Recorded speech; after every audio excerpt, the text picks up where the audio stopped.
You know, one of the things that I'd like to say up front is that I'm really here by accident.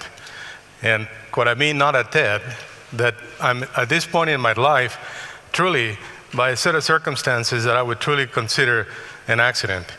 But what I'd like to talk to you about today is perhaps a way in which we could use technology to make those accidents happen often. Because I really think, when I look back at how I actually ended up in this accident, technology played a big role in that. So what I'd like to do today is tell you a little bit about myself, because I'd like to put in context what I'm going to tell you. And I think you will see why the two greatest passions in my life today are children and education. And once I put that in context, I'd like to tell you a little about technology, why I believe technology is a tremendous enabler, a very powerful tool to help address some of these challenges. Then about the initiative that Chris mentioned that we decided to launch at AMD that we call 50 by 15. And then I'll come back to the beginning and tell you a little bit more, hopefully convince you that I believe that in today's world, it is really important for business leaders not only to have an idea of what their business is all about, but to have a passion for something that is meaningful. So with that in mind, first of all, let me tell you, I'm one of 5 children. I'm the oldest. The other 4 are women. So I grew up in a family of women. I learned a lot about how to deal with that part of the world.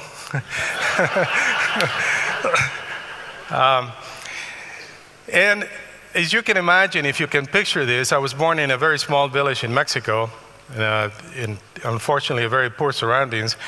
And my parents did not have a college education, but I was fortunate to be able to have one, and so were my 4 sisters. I kind of tells you a little bit of an idea of the emphasis that my parents placed on education. My parents were fanatics about learning, and I'll come back to that in a little bit later. But one of the things that exposed me early to learning, and a tremendous curiosity that was instilled in me as a child, was through a technology which is in the screen. It's a Victrola. My father found that in a junkyard and was able to repair it and make it work. And somehow, to this day, I frankly don't know how he was so aware of what was going on in the world. But by inviting me to sit down with him when I was only a few years old and playing records in this Victrola about Mozart, and he would tell me how Mozart was the most romantic of all the classic composers ever, and how Claro de Luna, which was one of his favorites, was a real exposure to me to classical music. He explained to me about Johann Strauss and how he created the waltzes that became so famous in the world, and would tell me a little bit about history too, when he played the 1812 overture by Tchaikovsky in this little Victrola. And he would tell me about Russia and all the things that were happening in Russia at those times, and why this music in some way represented a little bit of that history. And even as a child, he was able to instill in me a lot of curiosity. And perhaps to you, this product may not look like a high-tech, but if you can imagine the time when this occurred, who was in the mid-40s, this was really, in his view, a pretty piece of high-tech. Well, one of the things that is really critical to try to kind of distill from that experience is that in addition to that, people ask me, I say, well, how did your parents treat you when you were a child? And I always said that they were really tough on me. And not tough in the sense that most people think of, where your parents yell at you or hit you or whatever. They were tough in the sense that as I grew up, both my mother and father would always say to me, it's really important that you always remember 2 things. First of all, when you go to bed at night, you got to look back on the day and make sure that you felt the day was a day in which you contributed something, and that you did everything you could to do it the best way you could. And the second thing they said, and we trust you that no matter where you are or where you go, you will always do the right thing. Now, I don't know how many of you have ever done that with your kids, but if you do, please trust me, it's the most pressure you can put on a child to say, we trust you that you will always do the right thing. When I was out with my friends drinking beer, I always was very aware of those words and very careful. one of the things that has happened with technology is that it can only be helpful if it is useful, of course, but it can only be helpful too if it's accessible, and it can only be helpful if it's affordable.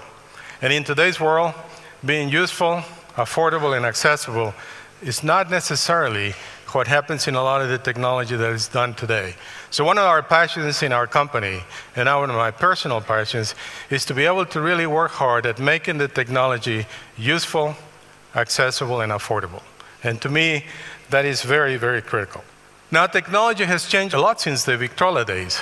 You know, we now have, of course, incredibly powerful computers.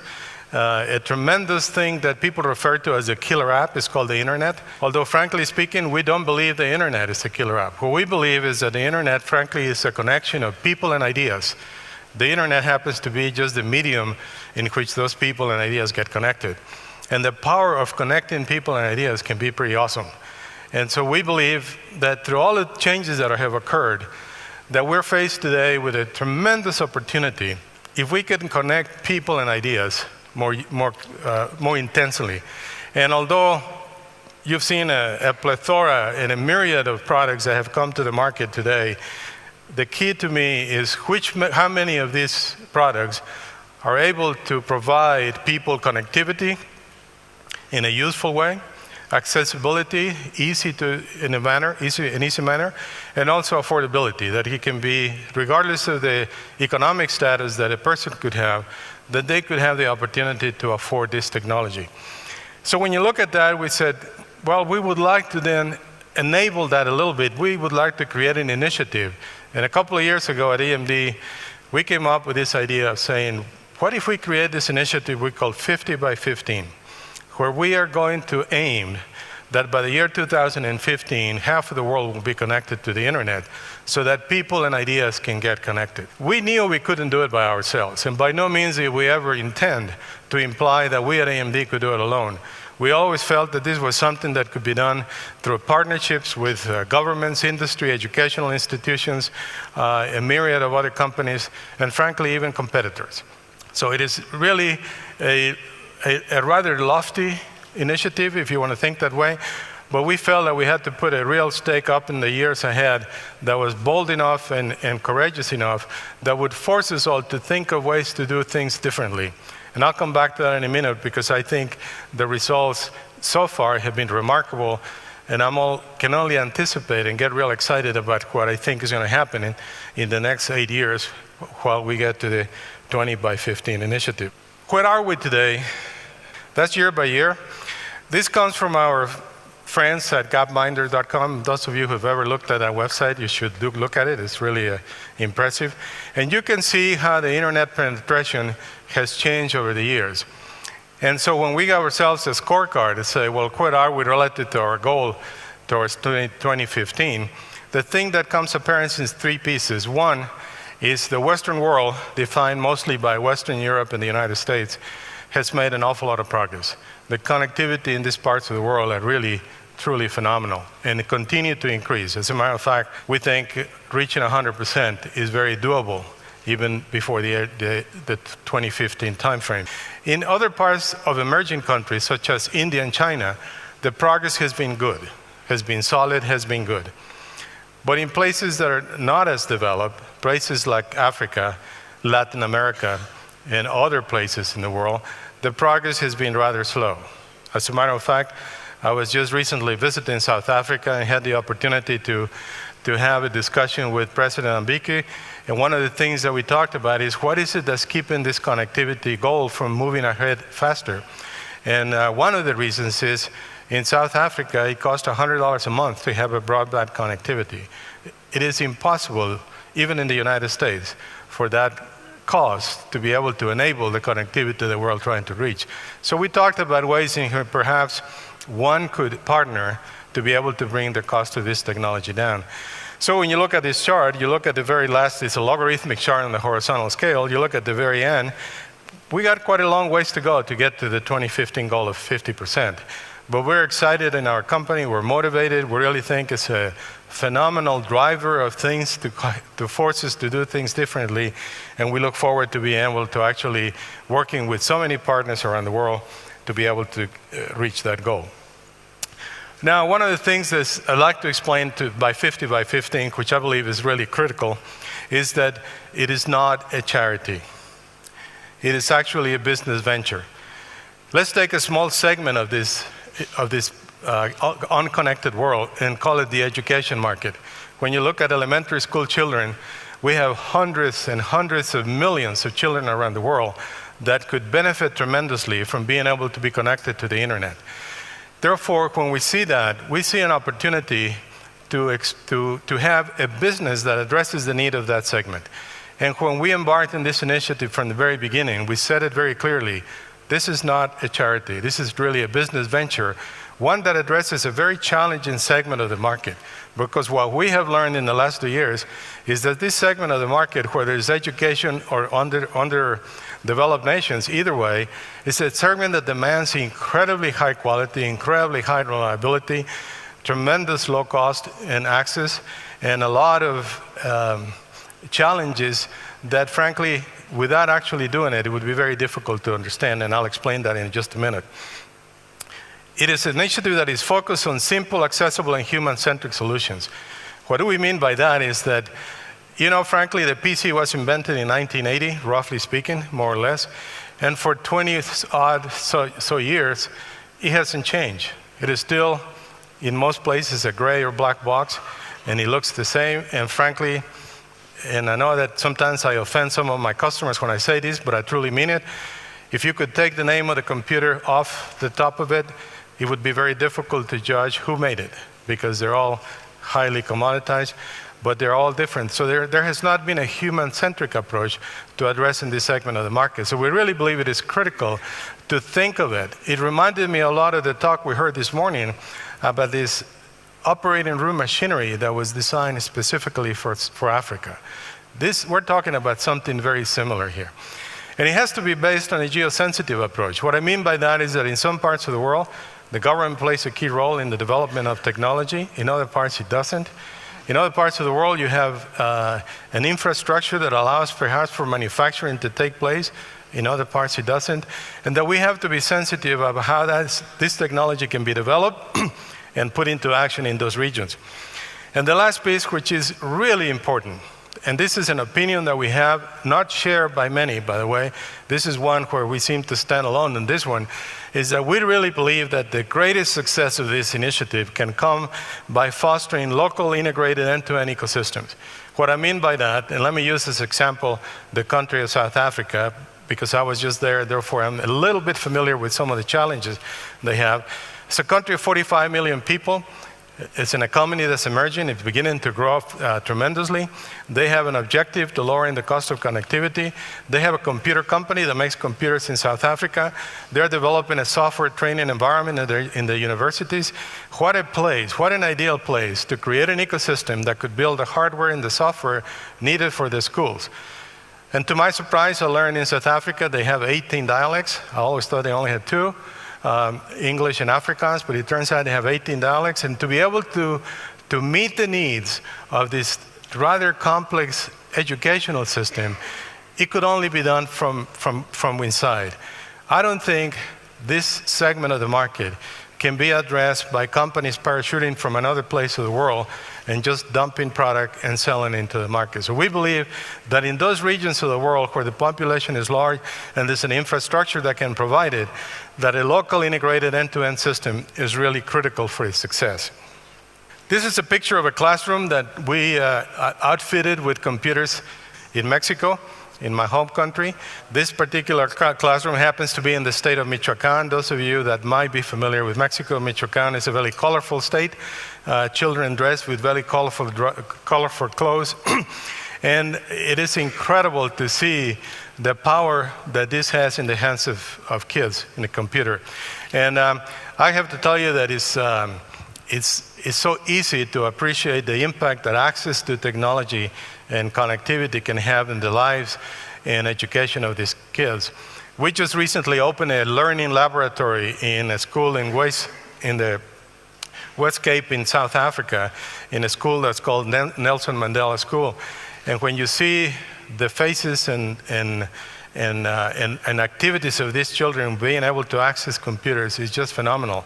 And recently they've written us letters telling us how excited they are about the impact that this has had on their lives, on their educational dreams, on their capabilities, and it's just phenomenal. We have now deployed 30 different technologies in 18 different countries, and we have been able to connect millions of people in an effort to continue to learn what this particular segment of the market needs and demands. And I have to tell you that millions doesn't sound like a lot in terms of the billions that need to be connected. It's a start. And we are learning a lot, and we're learning a tremendous amount about what we believe this segment needs to be able to be effective. One example of this has been the one laptop per child. Some of you are familiar with this. This is a partnership between MIT and a group of companies. Google is involved, Red Hat, and AMD is a key player. The electronics behind the one laptop per child are based on AMD technology. It's a microprocessor. But to give you an idea how creative this group of people can be, one of the objectives of the one laptop per child is to be able to achieve a 10-hour battery life, because it was felt that a school day would last at least 8 hours, and you wanted the child to have the ability to use the laptop for at least one full day without having to recharge it. The engineers have done a phenomenal amount of innovation on this part, and the battery life on this product is now 15 hours, just through a lot of innovative work people have done because they are passionate and motivated to be able to do this. We expect this to be deployed towards the end of this year, and we're very excited at the opportunities that this is going to offer in the field of education. It's a highly focused product aimed strictly at the education market, not only in the developing countries, but actually in the developed regions as well, because there are parts of the United States where this can have also a huge impact on the ability to make education more fun and more efficient. We also have partnered with TED in this project with Architecture for Humanity, and along with a TED Prize winner, Cameron Sinclair, we're having a contest that we have issued to the architecture community to come up with the best design for a computer lab for an emerging region. And we're really thrilled about the opportunity to be part of this, and can't wait to see what comes out of this exciting activity. Let me come back to the beginning to end this presentation. I'll tell you that one of the things that I feel is really critical for us in industry, in business, is to be able to be passionate about solving these problems. I don't think it's enough to be able to put them on a spreadsheet and look at numbers and say, yes, that's a good business. I really believe that you have to have a passion for it. And one of the things that I learned too from my parents, and I'll give you a little anecdote, especially from my father, and it took me a while to understand it. But he said to me when I went to college, he said, you're the first person in the family to go to college, and it's really important you understand that for civilization to make progress, each generation has to do better than the last one. And therefore, this is your opportunity to do better than my generation. Frankly, I don't know that I really understood what he told me at the time. I was eager to go off to college and go find girls and study, and girls and study. But then I finished college, and I fell in love. I graduated. I decided to get married. And on my wedding day, my father came to me again and said, you know, I'm going to remind you again that each generation has to do better than the last one. You have to be a better husband than I was, because that's how you make progress. And now it began to make sense, because I knew what a great husband he was, and now he was once again beginning to put pressure on me like he did when I was a little kid. And then a few years later, I had a child, my first child. And again, my father comes to the hospital, and we're looking at the glass and see all the children on the other side. And he said, I got to remind you again that for each generation to better, you're going to have to be a better father than I was. That's when it dawned on me the tremendous challenge that he was placing on me, because he was a great father. But the key is that he instilled in me a passion to really get up every day in the morning and want to do better. To really get up and think that my role in life is not just to be the CEO of a Fortune 500 company. It's got to be that someday I can look back and this place is truly better through some small contribution that perhaps each of us could make. Thank you very much.